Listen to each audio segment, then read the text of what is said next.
La lumière aujourd'hui, c'est sur l'humoriste et comédien Boudère. Boudère is back au Grand Cursal de Besançon le 8 février. Boudère termine bientôt sa tournée avec ce spectacle Boudère is back, avec lequel il sillonne les routes de France depuis un peu plus de 3 ans. Il était au Zénith de Dijon le 10 janvier dernier et il revient cette fois-ci donc à Besançon. Boudère est notre invité ce matin. Bonjour Boudère.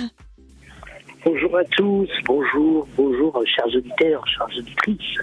J'ai un peu envie de dire, si tu ne viens pas à Boudère, Boudère ira à toi. Je dis ça parce que c'est quand même ta 4e date dans notre région depuis le début de la tournée. Qu'est-ce qui te plaît tant en Bourgogne-Franche-Comté, nos spécialités culinaires ou nos grands crus ?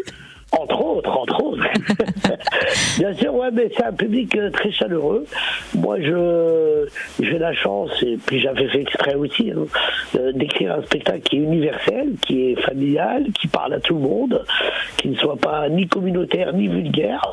Et grâce à cette écriture et grâce à ce spectacle, je sillonne la France et je vais dans tous les endroits de la France.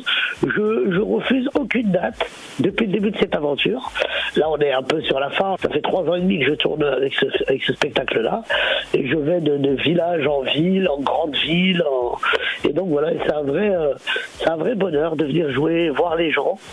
Quand le rideau s'ouvre, je vois que les gens sont très contents que je sois chez eux. Et pourquoi avoir choisi comme décor du spectacle ta chambre d'enfant ? Parce que tout part de là, tout part de ma chambre d'enfant.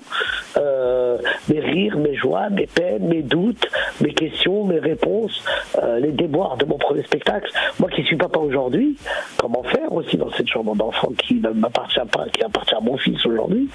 Donc voilà, c'est un peu le point de départ. Et je voulais avoir un décor parce que je viens un peu du théâtre et je voulais pas que le public me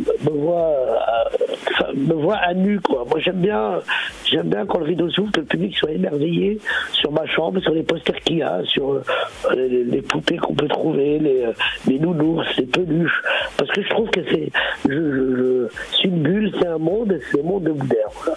Alors justement, imaginons Boudère enfant, dans cette chambre, et toi tu débarques adulte. Quels conseils tu donnerais au petit garçon ? Quelles leçons as-tu apprises dans ta carrière et que tu voudrais partager avec lui ? C'est de lui dire de continuer, de jamais rien lâcher, que la vie est faite d'obstacles, et c'est ce qui fait la beauté de la vie, et toujours les franchir avec positivité, de toujours dans le truc pas bien, trouver le truc bien, en tirer la bonne leçon. Et cette chambre d'enfant, on l'a compris, elle va se prêter au jeu des confidences, qui permet de raconter d'ailleurs, de te raconter avec de l'autodérision. On adore dans ton spectacle l'histoire du téléphone et de la reconnaissance faciale. Est-ce que tu peux nous la raconter ? Oui, je dis qu'on vit dans un monde où tout est attribué au physique. C'est que même mon iPhone 10, quand je fais une reconnaissance faciale, il bug. Donc voilà, je raconte un peu tout ça avec beaucoup d'humour, parce que depuis que je suis petit, moi, ça a été mon arme de destruction massive, ça a été l'humour. Et j'étais toujours le mec à ne pas vanner, parce que derrière, je pouvais en faire 1000 des vannes. Donc voilà, j'étais un peu l'ami de tout le monde dans la cour, le mec qui fait rire. Donc voilà.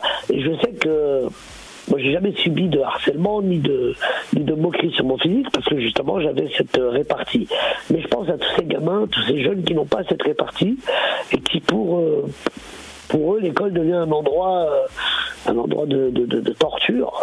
Et j'essaie de faire rire dans mon spectacle avec des messages en expliquant que vivre ensemble, c'est ce qui nous permettra d'avancer. Et puis Boudère is back apparemment prochainement aussi sur TF1 dans une fiction, Le Nounou avec Florent Père, Issa Doumbia entre autres. Est-ce que tu peux nous en dire un peu plus ? Oui, c'est l'histoire de Boudère, enfin Samir, qui devient nounou dans une famille et qui doit garder des enfants. Et ça se passe pas comme ce qui est prévu. Donc c'est aussi pareil, c'est toujours dans la même lignée, le vivre ensemble et un téléfilm familial sur TF1. Et est-ce qu'on connaît déjà la date de diffusion ? Ah non, je ne sais pas encore. Non. Moi, je ne l'ai pas. Donc.